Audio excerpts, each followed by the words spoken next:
Special investigation team SIT smart creations എന്ന കമ്പനിയുടെ ഗേറ്റിന് മുന്നിലെത്തി. ട്രാവലറിന്റെ ബാക്ക് ഡോർ തുറന്നു.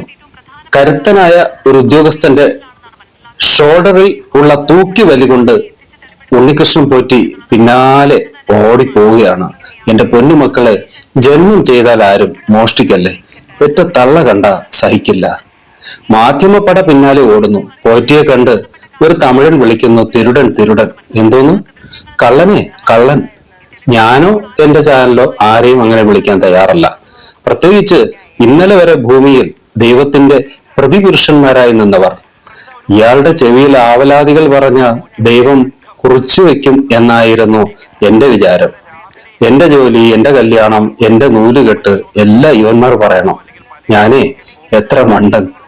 മാധ്യമപടകൾ 15 കിലോയുള്ള ക്യാമറയും തൂക്കി പിന്നാലെ ഓടുകയാണ്, തിരുമനസിന്റെ മുഖം കാണിക്കാൻ. SIT പൊടിഞ്ഞ പൊടി കാണിക്കുന്നുമില്ല. ഭഗവാന്റെ സ്വർണ്ണപ്പാളി ചെമ്പാക്കി മാറ്റിയ ഇടം. അത് ബഹുമാനപ്പെട്ട കോടതിയുടെ നിരീക്ഷണവും ഇപ്പോൾ SITയുടെ കണ്ടെത്തലുമാണ്. ഇതിന് സമാന്തരമായി മുരാരിയെയും തൂക്കി മറ്റൊരു സംഘം ഓടാൻ തുടങ്ങുകയാണ്. ഉടനെ അത് 2019 ശേഷം തേക്ക് തടികൾ കൂപ്പ് മൊത്തത്തിൽ അടങ്കലെടുത്ത് കൊട്ടാരം പണിഞ്ഞവനെന്ന ചാനലുകാർ വിളിക്കുന്നു പെരുങ്കള്ളൻ. ഞാനല്ല, ഞാൻ ആരെയും അങ്ങനെയൊന്നും വിളിക്കാറില്ല. തനി ഗാന്ധിയൻ, ഒരു ചെകിടിന് മറു ചെകിട് കാണിക്കുന്ന തനി ഈശോയൻ. ഞാൻ നാളെയും ഇവന്മാർ ജയിലിൽ നിന്ന് ഇറങ്ങിയ നൂല് ജപിക്കാൻ ഇവന്മാരെ തന്നെ കാണാൻ പോകും. എന്റെ സമ്പാദ്യം മുഴുവൻ ദക്ഷിണയായി സമർപ്പിക്കുകയും ചെയ്യും. ഞാൻ അങ്ങനെ ഭൂലോക മണ്ടൻ എന്ന് വാഴ്ത്തപ്പെടും. എനിക്കിവിടെ സമ്പന്നതയില്ല.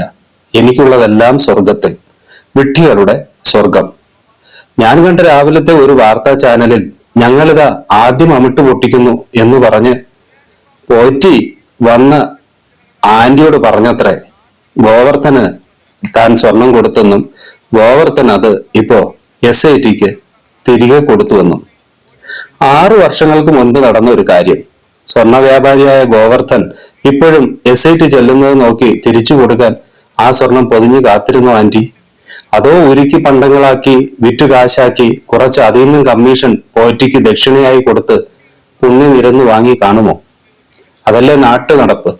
ഉച്ചയ്ക്ക് അതേ ചാനലിൽ ഗോവർദ്ധന്റെ ഇന്റർവ്യൂ കണ്ടു. അതിൽ ഗോവർദ്ധൻ നിന്ന നിൽപ്പിന് മലക്കം മറയുന്നതും കണ്ടു. രാവിലെ ആന്റി പറഞ്ഞ പോലെ ഒന്നും നടന്നിട്ടില്ലത്രേ. പുതിയ ഡോർ പണിഞ്ഞപ്പോ അതിലേക്കുള്ള സ്വർണം മുഴുവൻ കൊടുത്ത പരമ ഭക്തനാണ് താനെന്നും തനിക്കൊന്നും അറിയില്ലെന്നും അറിയാവുന്നതൊക്കെ അന്വേഷണ സംഘത്തോട് പറഞ്ഞെന്നും ആണ് ഈ വലിയ ഭക്തന്റെ വെളിപ്പെടുത്തൽ. നമ്മളെന്താ വെറും പ്രേക്ഷകൻ. സമ്പാദിച്ചു കൂട്ടിയ കള്ളന്മാർ എല്ലാരും പറഞ്ഞു എന്റെ പേരിൽ ഒരു തുണ്ട് സ്ഥലമോ വീടോ ഇല്ല എന്ന്. അന്വേഷിച്ചു ചെന്നാൽ എല്ലാം ഭാര്യയുടെയും മക്കളുടെയും പേരിൽ. ഭാര്യ തന്റേതല്ലെന്ന് പറയുമോ ആവോ? ബൈറ്റ്സ് എടുത്ത ആന്റി മുഖം പൊത്തി ചിരിക്കുന്നു, ഒരുതരം പൊളിച്ച ചിരി. കള്ളന് കഞ്ഞി വെച്ചവന്മാർ എന്ന് പറഞ്ഞ് ഒരു കാക്ക കാഷ്ടിച്ചു പറന്നും പോയി. പഴയ ദേവസ്വം പ്രസിഡന്റ് പറഞ്ഞു, കാക്ക ടൂറിന്നാ തോന്നണേ. കർച്ചീഫ് എടുത്ത് വീണ്ടും മുഖത്ത് തേച്ച പാവം ജഗദീഷിന്റെ ചമ്മിയ ഒരു ചിരിയുണ്ട്. അന്ന് കോളേജ് ബസ്സിലൊക്കെ ജാക്കിച്ചാന്മാർ ഇന്ന് വലിയ റോളുകളിലാണ്. കുടുങ്ങും, എല്ലാരെയും കൊടുക്കും എന്ന് പറഞ്ഞ് കുരയ്ക്കുന്ന പ്രതിപക്ഷ കുറുക്കന്മാർ. ആട്ടിൻ തോലിൽ കളർ മങ്ങി ചെമ്പ് തെളിയുന്നവരുടെ എണ്ണം കൂടുന്നു. ആരൊക്കെയോ ഇപ്പോൾ പുള്ളികളായി. ഉണ്ണികൃഷ്ണൻ, മുരാരി, ഗോവർദ്ധൻ, വരി വരിയായി എല്ലാം ഭഗവാന്റെ പേരുകൾ.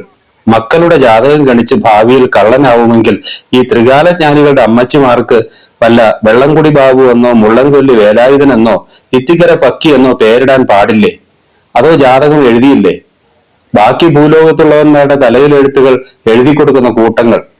ഇവിടെ മാത്രം ചവിട്ടി നിന്നാൽ നമ്മളെ ജിഹാദിയാക്കും. അതുകൊണ്ടാ പത്രവാർത്തയുടെ 3-ാം പേജിലെ തലക്കെട്ട് വായിക്കുന്നത്. കടവരാന്തൻ ഇരുന്ന് വായിക്കുകയാണ്, പോസ്കോ കേസിൽ ഉസ്താദ് പിടിയിൽ എന്ന് ഉറക്കെ വായിച്ചു.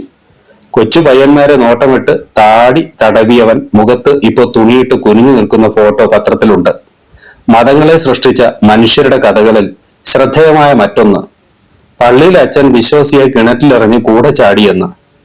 നെറ്റ് മാറ്റിയപ്പോ കിണർ സ്വർഗകവാടമെന്ന് അച്ഛന് തോന്നിയതാണോ ആവോ? ഇപ്പോൾ വെള്ളത്തിൽ പർദീസയിൽ എന്ന പോലെ പൊങ്ങി കിടക്കുന്ന 2 ഫ്രീസ്ഡ് ബോഡീസ്. വാർത്തകൾ നമുക്കെന്നും ഇഷ്ടമായിരുന്നു. അതുകൊണ്ട് തന്നെ ടിവിയുടെ മുന്നിൽ കുത്തിയിരുന്ന് കൊളസ്ട്രോൾ കയറി തുലയുമായിരിക്കും. ഭാര്യയെ വിറ്റ് കാശാക്കുന്ന ഒരു യുക്തിവാദിയുടെ ആസനത്തിൽ കടിച്ച പേയിളകിയ ഒരു തെരുവുനായ ലക്ഷ്യമില്ലാതെ ഓടുന്നത് കണ്ടു. എല്ലാവർക്കും വിളമ്പി. ഇനി വായടയ്ക്കാം. ഞാൻ വിശ്വസിയോ അവിശ്വസിയോ അല്ല.